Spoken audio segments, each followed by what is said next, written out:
Bonjour à toutes et à tous. Je vais vous présenter aujourd'hui le résultat de mes recherches menées dans le cadre d'une thèse de doctorat que j'ai soutenue à la fin de l'année 2019.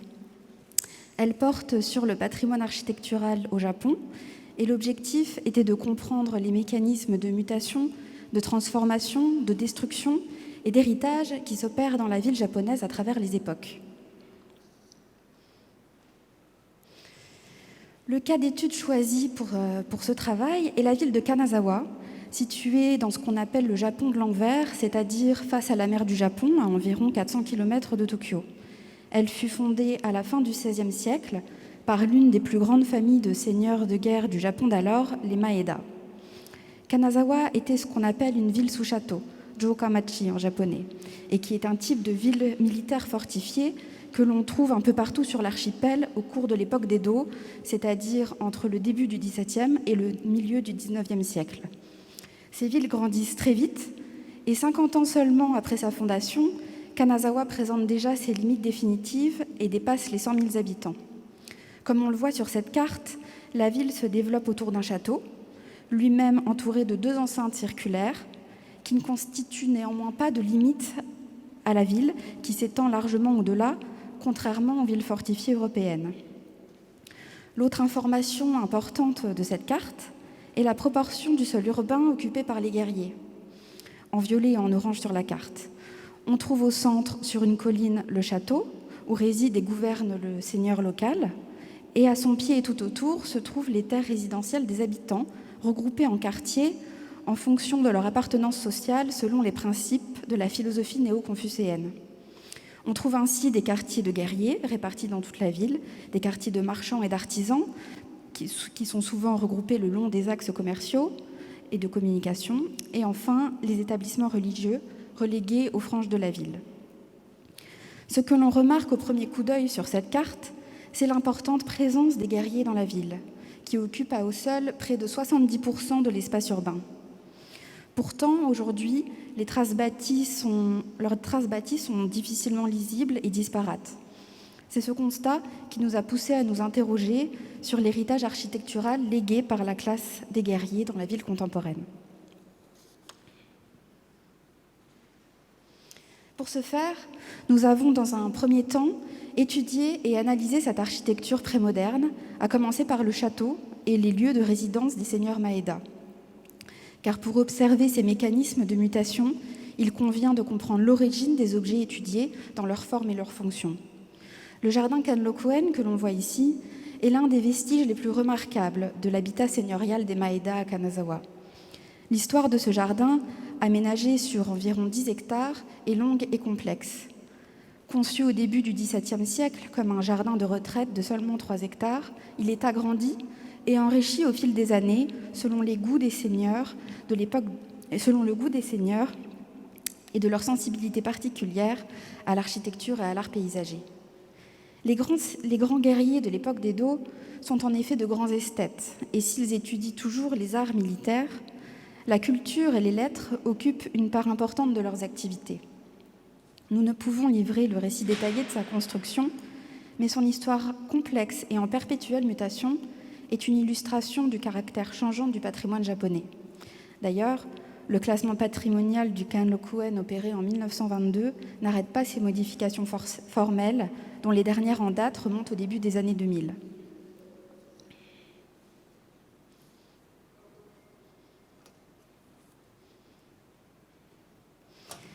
Les lieux d'habitation des vassaux du seigneur sont moins monumentaux et leurs sites patrimoniaux sont également moins bien connus. Si la figure du guerrier japonais, le fameux samouraï, est bien connue en Occident, son environnement domestique l'est beaucoup moins. Pourtant, nous l'avons vu tout à l'heure, les maisons de guerriers recouvrent plus de 50% de la superficie urbaine des villes sous château de l'époque d'Edo. On voit ici l'un des rares vestiges de cette architecture domestique guerrière de Kanazawa, la maison Koshimura. Elle est un exemple type d'une maison d'un guerrier de rang intermédiaire. Comme les seigneurs de guerre, les vassaux sont des personnages hybrides, à la fois versés dans les armes et dans les lettres, et leur habitation reflète cette dualité. Ce sont des maisons individuelles légèrement fortifiées, avec un mur d'enceinte en pisé, est souvent entourée d'un petit fossé ou d'un canal. Ici, le canal a été comblé à l'époque moderne. L'entrée se fait par une porte guerrier qui est un signe ostentatoire de statut social et dont la taille dépend de la situation hiérarchique du guerrier.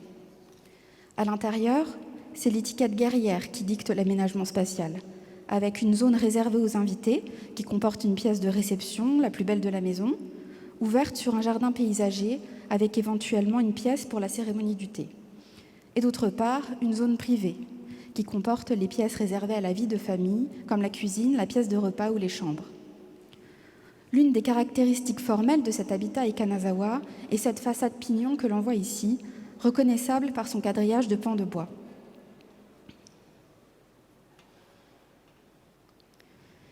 La domination des guerriers et le système féodal, sur lequel était basée toute la société japonaise, prend fin définitivement en 1868 avec la restauration du pouvoir impérial. En quelques années seulement, le modèle de la ville sous château, basé sur ce système, devient obsolète et connaît de profondes mutations. Ce moment charnière de l'histoire japonaise est particulièrement intéressant dans le cadre de notre thèse, car nous avons pu révéler le rôle de matrice de cette architecture guerrière dans la modernisation urbaine de Kanazawa. Les douves castrales vont être asséchées pour l'installation des rails de la nouvelle ligne de tramway. Les talus des enceintes vont également être arasés et les fossés asséchés et comblés pour accueillir la circulation automobile. Les parcelles de guerriers, dont la surface atteigne parfois plusieurs hectares, sont réquisitionnées par le gouvernement pour la construction d'édifices militaires, institutionnels ou industriels, détruisant en même temps souvent toute trace du bâti prémoderne qui ne fait à cette époque l'objet d'aucun intérêt patrimonial. Il est néanmoins intéressant de noter que l'étude de l'habitat moderne de la classe moyenne, construit à la fin du XIXe et au début du XXe siècle, montre une permanence de certaines caractéristiques formelles et fonctionnelles de l'habitat vassalique, ce qui prouve que malgré un désintérêt patrimonial notoire, le mode d'habiter guerrier est perpétué à Kanazawa.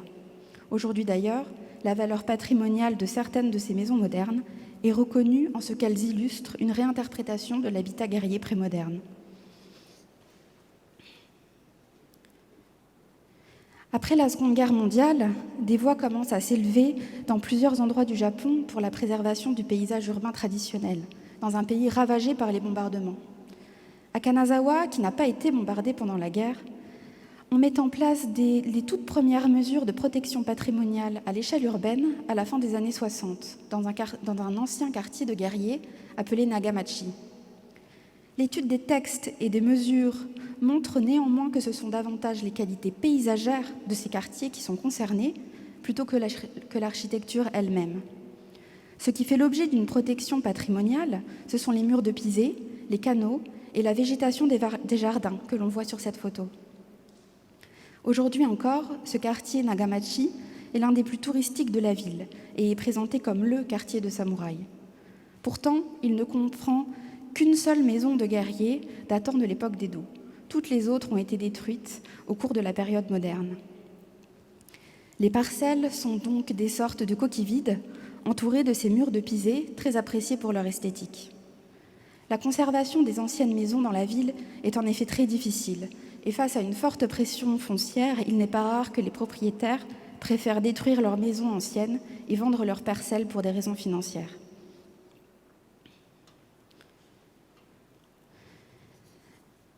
Parallèlement à la disparition du patrimoine architectural ordinaire des guerriers, on assiste, depuis le début des années 2000, à l'un des chantiers de reconstruction les plus importants du pays, avec la réédification des anciens édifices castraux de Kanazawa que l'on voit sur cette photo. La municipalité a en effet investi des sommes considérables pour ce projet, rendu possible grâce aux fouilles archéologiques et aux documents historiques. En Occident, la question de la reconstruction soulève de nombreux débats, mais la communauté scientifique et patrimoniale s'accorde souvent pour s'opposer à de tels projets. Au Japon, ils sont plutôt courants, surtout pour les châteaux, et sont une illustration des différences majeures de la notion patrimoniale.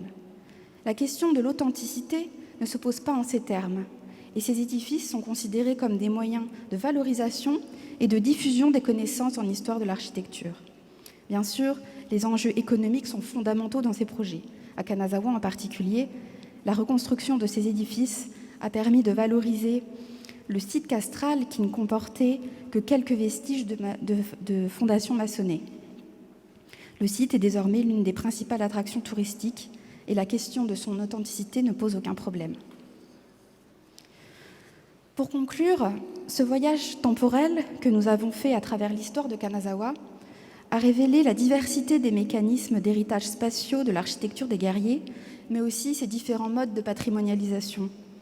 Ce sont ces derniers qui nous permettent de mieux saisir cette notion complexe du patrimoine au Japon. La matière, fondamentale dans notre conception occidentale, semble ainsi être reléguée au second plan, voire disparaître, au profit de formes diverses, comme la reconstruction, l'héritage de formes bâties, la présence de la végétation ou encore le découpage parcellaire qui portent en eux la mémoire spatiale des samouraïs. Je vous remercie de votre attention.